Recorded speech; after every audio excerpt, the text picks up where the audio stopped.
is Tuesday, July 23rd, 2019.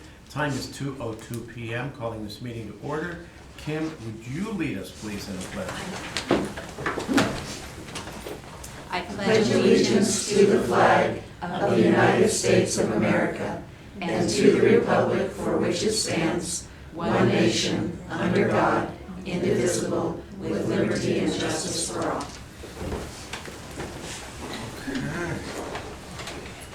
So before I move to the consent calendar, I'll just indicate that Commissioners Duncan, Brooks, and Filios are present. And at this point, we'll move on to the consent calendar. Sure. I move that we approve the consent calendar as listed on our business meeting agenda, July 23rd, 2019. I second the motion. Bill Brooks. Aye. Commissioner Duncan. Aye. Chairman Filios. Aye, motion carried. Moving on to the payables list. I move that we approve the payables list for the week of July 15th through the 19th in the amount of $884,173.84. I second the motion. Bill Brooks. Aye. Commissioner Duncan. Aye. Chairman Filios. Aye. Do we have any changes to the agenda? Hearing none, we'll move on to our first action item. Termination of lease for, I guess, the late Chuck Lempesis at the airport. Phil? Yes, Commissioners, Phil Cummings from the airport. This action is to terminate the Lempesis lease. Aircraft and hangar have been sold to an individual, which will be item 2. So we need to terminate Chuck's old lease before we can initiate the new one. Okay. Questions? Motion? I move that we approve the termination of lease for Lempesis. I second the motion. Bill Brooks. Aye. Commissioner Duncan. Aye. Chairman Filios. Aye. Motion carried. Moving on to item 2. Ground lease agreement with AAL-2019-600 for a Nilsson at the airport. Phil again? Yes, Commissioners, this is the lease that is for the old Lempesis hangar. The ground lease went from .19 up to .20. So this will initiate a new lease for this ground. The new one we just finished revising. Okay. At the new rate, the increase will net the county about $130 a year increase. Okay. Questions? Motion? I move that we approve the ground lease agreement with Nilsson, AAL-2019-600. Second the motion. Bill Brooks. Aye. Commissioner Duncan. Aye. Chairman Filios. Aye. Item 3, fiscal 19, Naloxone mini grant application for our Kootenai County Sheriff's Organization, sponsored by Resource Management Office. Kim? Yes, Kim Riley for the record. This is a request to apply for 60 kits, the Narcan kits for drug overdose. They had already applied for this, so this was going to be a formality. In my research to determine the value, they indicated that the funding has already been exhausted, but we will remain on the list if additional funding becomes available. Okay. Motion? I move that we approve the FY19 naloxone mini grant application. Naloxone, thank you. Okay. Naloxone mini grant application. Second the motion. Bill Brooks. Aye. Commissioner Duncan. Aye. Chairman Filios. Aye. Motion carried. Item number 4, contract for alcohol monitoring system, SCRAM, GPS monitoring fees, adult misdemeanor probation, and that would be Keith. Good afternoon, Commission. Again, Keith Hutcheson for the record, Director of Probation for adults. There's 2 sections of this. There's actually a master agreement, an agency agreement, and then the second part of that is also the product service schedule, part of the master agreement. It's 2 sections, so there will be 2 signatures needed. Did run this through legal. They had no issues. There is no increase in funds. This is for the GPS and alcohol monitoring bracelets on their ankles, the in-house or inside their house. If we need to attach them to see if they're drinking inside their house and stuff. So it comes every 3 years. This is the renewal of the contract.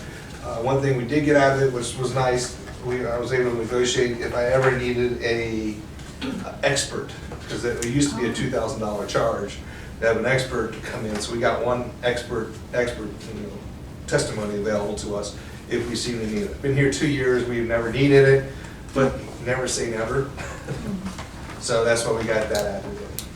Okay. And this also helps with juvenile, because we share our GPS with juvenile probation, so it's not 2 contracts out there. They run that through us, so it's just 1 contract. How do you actually monitor the alcohol use? The alcohol use is it's attached to their ankle, and it's like a breath unit, but what it does is it measures the perspiration that comes out of their system, the gases that comes out of their system. And also it will, if you try to tamper with it, put something between it, there's an IR red, infrared eye that will tell you if they try to tamper with it. And what we've been doing with these is we've been putting them on a lot of our, the alcohol issues. And we have them come in, and it's also basically they have to come in every week. So they come in every week, and we attach it. It's called a boot. You read it? Yeah, and we bring it in, and then we attach an electronic boot to it. It downloads immediately to it. And part of our user agreement is they have the expertise where it's downloaded into the system. And within minutes, they usually tell us, hey, you might want to do this, you might want to do that. Or they'll say, hey, we have to send it to our experts to kind of read it a little bit more. And so we have a weekly contact with people who are wearing this. So that the monitoring part of it will tell you a lot of things. It'll tell you just when they're doing it or how they're doing it, and times and all that stuff. So it'll pick up like a single drink? Depends on the body chemistry of the person. Okay.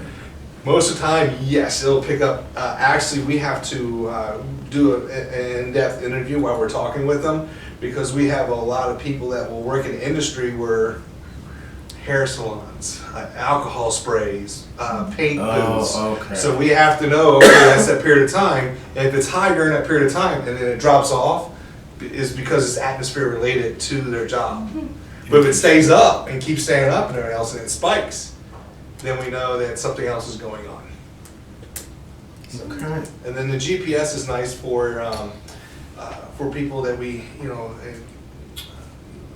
Director Nadeau can speak to her side of it, but we have people that have no contact odors and things like that, that we can actually circle people's houses and put a perimeter around it, so if that person breaks that perimeter, we know if they were within that perimeter. It sends us an email warning. It's monitored 24, but through an email. Slick. Technology. Yeah. Or if they go bar hopping. Yeah. Okay. I like the one that says, "Oh, the drink spilled down my leg." How did that happen? You should hear them. I mean, everybody usually calls each other and says, "You got to tell them this one." So, This yeah. is not fun. The infinite creativity of man, right? Okay, Oh, thank you. no. So, by the way, motion? Can I just point out, Commissioners, the way this contract is drafted, there's only room for the chairman to sign. Yeah. So we should Yes. just, in your motion, you just state that you're Authorizing authorizing me the to chairman to sign. sign. Okay, Sure. good.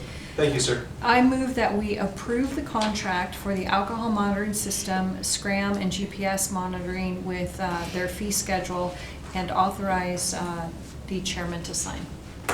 I second the motion. Bill Brooks. Aye. Commissioner Duncan. Aye. Chairman Philios. Aye. Motion carried. Item number 5, memorandum of agreement for clinical services for our juvenile detention facilities with the Idaho Department of Juvenile Corrections, and that's juvenile detention headed by Deb Nadeau.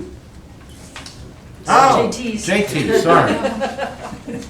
I was thinking juvenile probation. Promotion for me. Sorry, JT, you have to leave now. You've been fired. I've got nothing to say then. What you have before you, I'm sorry, JT Taylor, Director of Juvenile Detention. What you have before you is a memorandum of understanding, I believe this is the 10th or 11th year, clinical services, the MOU with the Idaho Department of Juvenile Corrections. They move the funding to us from another source to provide clinicians in the detention centers. As you can see there's a story behind the attachment. The attachment on the back, we have always received $100,000. It's been that way since the onset. We assumed that it was not going to change this year. However, when this came to me on the 3rd of July, so by the time I got to it, it was the 7th of July, they had reduced it by $15,000. Caused a little bit of a panic. We went through our numbers, and our numbers show, they based on a 3-year usage, but their math was way off. It was not even a ballpark. I contacted one of their administrators to make an adjustment to it. They were able to find the dollars somewhere else and move it over. So you have also an email that comes from an individual. They could not change the attachment that's on the back because those dollars had already gone out. These awards gone out around the state. But they assured us of taking it to $95,000. Okay, Our cool. 3-year average was 94. So there's some conflicting numbers there. I just wanted to make sure that you're aware of that. Yep. And we have the letter here from the Department of Juvenile Yes, Corrections. it was sent down, yes. Okay, good, cool. Questions? Motion? I move that we approve the memorandum of agreement with the clinical services in juvenile detention facilities and the Idaho Department of Juvenile Corrections. I second the motion. Bill Brooks. Aye. Commissioner Duncan. Aye. Chairman Philios. Aye, motion carried. Item number 6, third amended joint powers agreement with the Hayden Area Regional Sewer Board. Leslie, is that you? That's me. So the agreement has allowed for entities to sell each other unused wastewater units, but it can only happen if the sewer board is out of their units. So eventually down the road, most of them will be used up, but if we have any extra or either of the other entities have any extra, we would be able to kind of trade back and forth. And the other agreement didn't allow for that, so that's the reason for the change. Okay. Motion? I move that we approve the third amendment to the joint powers agreement for Hayden Area Regional Sewer Board. I second the amendment, the motion. Bill Brooks. Aye. Commissioner Duncan. Aye. Chairman Philios. Aye, motion carried. Item number 7, grant application, fiscal year 18, status offender services, Idaho Department of Juvenile Corrections, Juvenile Detention, sponsored by our Resource Management Office. And before, I guess, Kim starts, I should mention that I met with both Deb and JT last week as they informed me of this ahead of time, but go right ahead, Kim. And I will defer to them as well. I worked with them just on getting this information ready to present to you and a review, but since they're all here, they're definitely the experts. Deb? Commissioners, Debbie Nadeau, Director of Juvenile Probation, for the record. So JT and I have both talked to the commissioners about the issues that we're having with status offenders, Yes. specifically status offenders who end up staying in our detention center for, whatever circumstances, safety issues, family not able to provide supervision, those kind of things.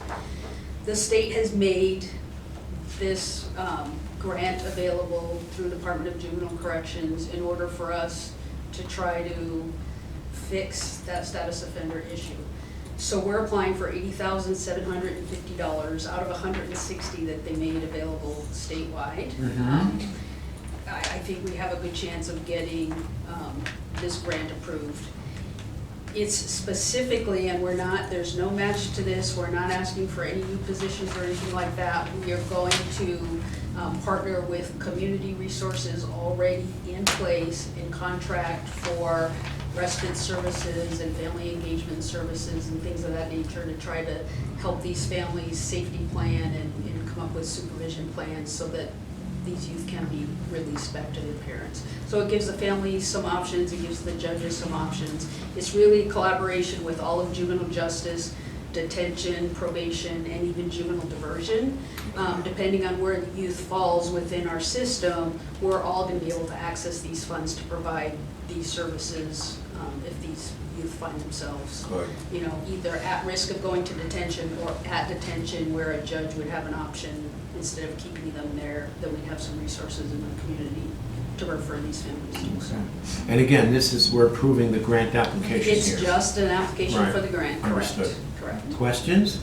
Can I ask a question? Go right ahead. Just out of curiosity, the fiscal year 18, is that because there were That's- funds from 18, do you know? Probably, that's the Okay. grant announcement, Okay. that's the way it Just came curious. from the state. Totally curious. Yeah, and Robin Jacobson from the Detention Center actually agreed to be the program director. I'm going to be mentoring her how to do those quarterly reports and things if we can get that grant. So- Okay. Oh, perfect. Thank you. Motion? I move that we approve the grant application for the FY18 Status Offender Services. Second the motion. Bill Brooks. Aye. Commissioner Duncan. Aye. Chairman Philios. Aye, motion carried.